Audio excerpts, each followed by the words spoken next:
بہرحال یہ حجاج ابن یوسف کی پھر اخیر بڑی بری ہوئی ہے نا، یعنی یہ پھر بعد میں ولید ابن عبد الملک بنا، عبد الملک بن مروان کا بیٹا خلیفہ، اور اسی دوران ولید نے یہ مہم چلانی شروع کی کہ کیونکہ اس کے باپ نے وصیت کی تھی کہ میرے مرنے کے بعد میرا بیٹا ولید بنے گا، اس کے بعد اس کا چھوٹا بھائی سلمان بن عبد الملک بنے گا.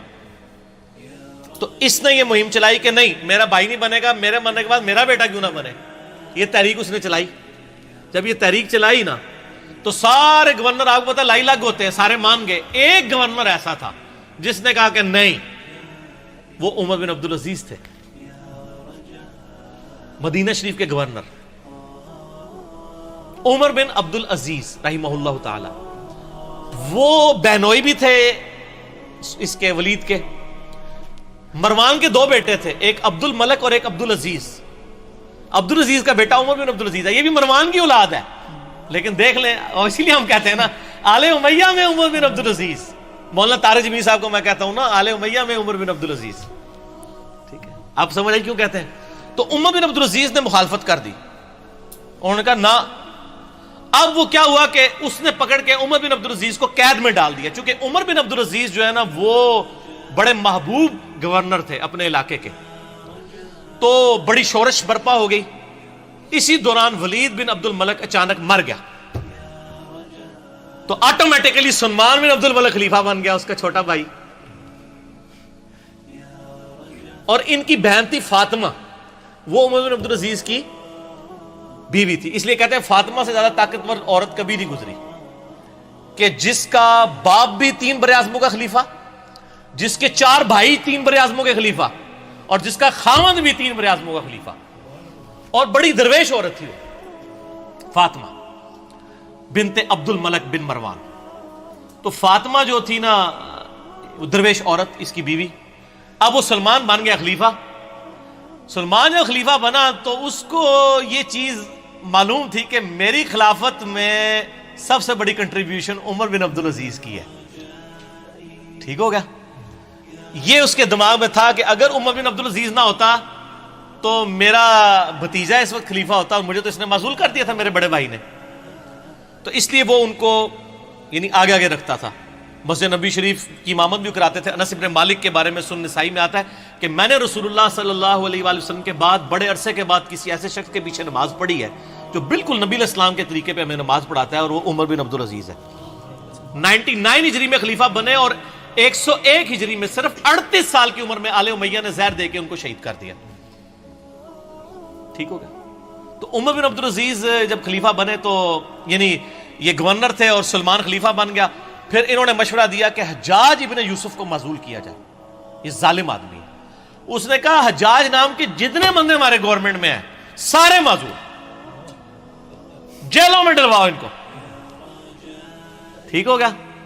اب جب یہ جیلوں میں گئے نا تو محمد بن قاسم کا بھی رگڑا لگ گیا، جس نے یہاں پہ، وہ حجاج ابن یوسف کا کیا تھا، رشتہ دار تھا نا، بانجا تھا نا، بانجا یا بھتیجا.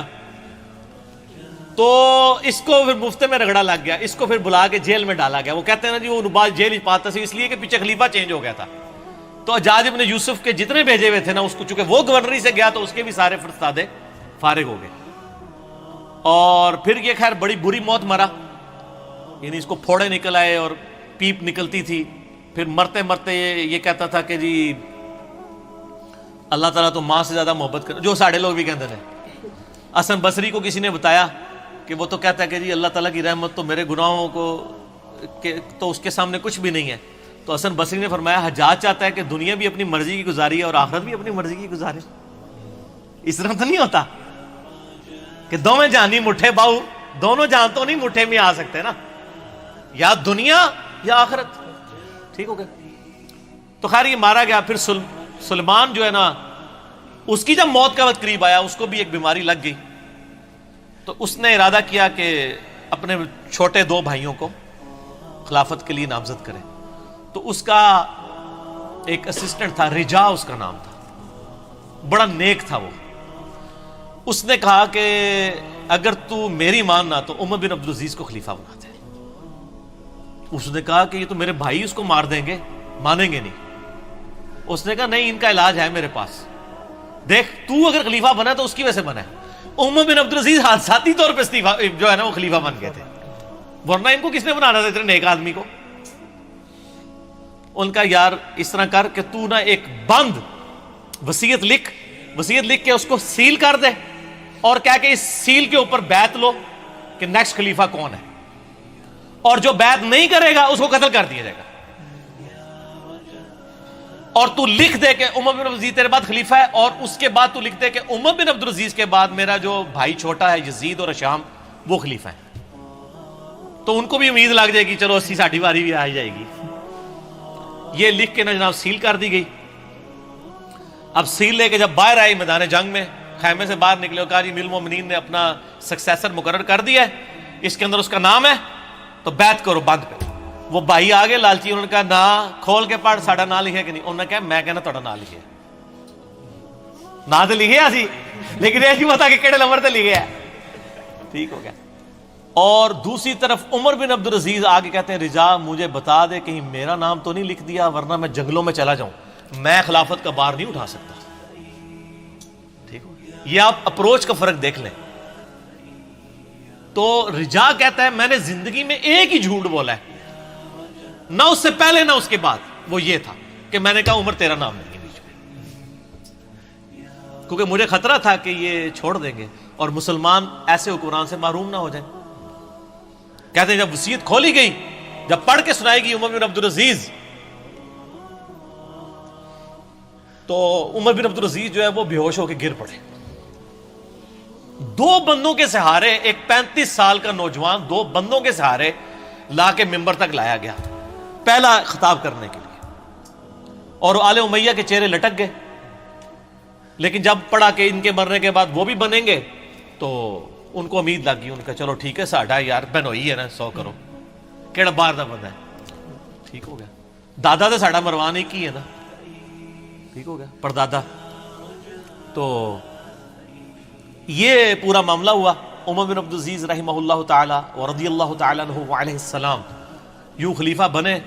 پھر سر 2 سال صرف ان کو رہنے دیا ہے، 2.25 سال، جتنی حضرت ابوبکر کی خلافت کا ٹینیور ہے نا اتنا ہی ان کا۔ اور دیکھ لیں اسلام میں 5 خلفاء ابو بکر، عمر، عثمان و علی اور حسن ابن علی کے بعد 6ٹھا خلیفہ ان کو مانا جاتا ہے، بیچ میں کسی کو خلیفہ نہیں مانا جاتا۔ علا منہاج النبوہ 2 سال کے اندر، 2.25 سال کے اندر انہوں نے پچھلے 40 سال میں آل امیہ نے جتنی لوگوں کی جدادیں ہتھیائی تھی نا ان کی اولادوں کو بلا کے واپس کی۔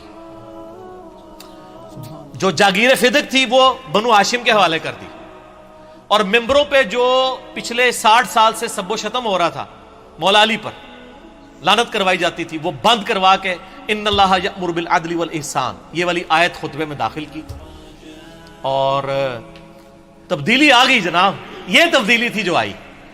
اور راوی کہتے ہیں کہ جی عمر بن عبدالعزیز جب خلیفہ بنے نا، اس سے پہلے تک یہ حالت تھی کہ لوگوں کی چوراہے پہ یہ گفتگو ہوتی تھی تیرے کتنے پلاٹ ہیں اور تیرے کتنے بنگلے ہیں اور تیری کتنی بیوی ہیں۔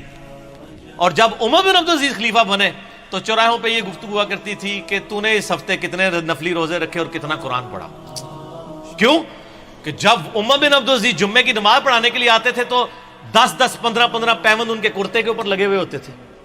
تو لوگ کہتے تھے کہ یار یہ 3 براعظموں کا حکمران اگر اس حال میں رہ رہا ہے تو سر ہم کیا۔ میں یہی کہتا ہوں کہ آج اگر عمران خان صاحب پرائم منسٹر خود خطبہ دے رہے ہوں شاہ فیصل مسجد کے اندر سادہ سے شلوار قمیض کے اندر، تو شلوار قمیض خود بخود ہی فیشن بن جائے گا۔ ویسے وہ پہنتے شلوار قمیض ہی، مجھے بڑی خوشی ہوئی چائنا میں بھی اس نے شلوار قمیض پہنی ہوئی ہے، تو خود بخود کی فیشن بن جائے گا، اتنی تبدیلی آئے گی۔